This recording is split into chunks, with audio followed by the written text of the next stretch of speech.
श्री स्वामी समर्थ मैत्रिणींनो, मराठवाडा विशेष स्पेशल पदार्थ आज बनवत आहे मी सुशिला साठी मी घेतले ते मुरमुरे, ते भिजून घेतले. पोहे जसे भिजवतात तसे हे मुरमुरे भिजून घ्यायचे आणि नंतर मग हे शेंगदाणे मी तळून टाकलेले आहेत त्याच्यामध्ये.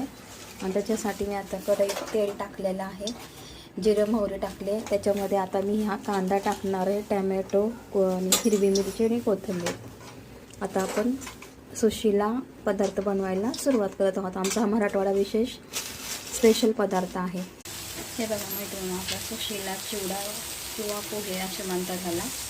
त्याच्यामध्ये मी आता शेंगदाणे टाकले, थोडा कूट टाकला, चवीनुसार मीठ टाकलेलं आहे, थोडा हिंग टाकलेला आहे, कोथिंबीर टाकलेली आहे आणि आता टॅमॅटो पण टाकल्यावरून हा आपला असा सुशिला चिवडा, मराठवाडा स्पेशल सुशिला चिवडा तयार झालेला आहे. सुशिला चिवडाही म्हणतात, सुशिला पोहेही म्हणतात ह्याला, आणि टेस्टी लागतो खायला हा. सकाळी सकाळी लवकर वेळ नसेल, नाश्ता करायचा असेल हलका फुलका, तर हा सुशिला चिवडा नक्की करून बघा, किंवा पोहे हे करून बघा तुम्ही.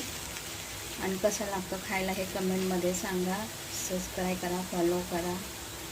आणि विशेष ह्याचे तुम्हाला वडे पण बनवता येतात. हा चिवडा करून झाल्यानंतर ह्याचे असे वडे बनवायचे, साबुदाणा वड्यासारखे, आणि तळायचे. बटाटा आपला उकडलेला बटाटा कुच करून ह्याच्यात टाकायचा आणि जसं आपण साबुदाणा वडा करतो तसं वडा कुच करायचा, त्याचे वडे थापायचे हातावरती आणि तळायचे. त्याला सुशिला वडे म्हणतात.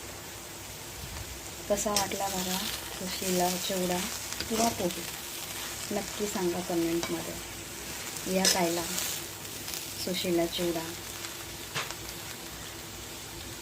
फॉलो करा, अशाच वेगळ्या चॅनलला सबस्क्राईब करा. श्री स्वामी समर्थ.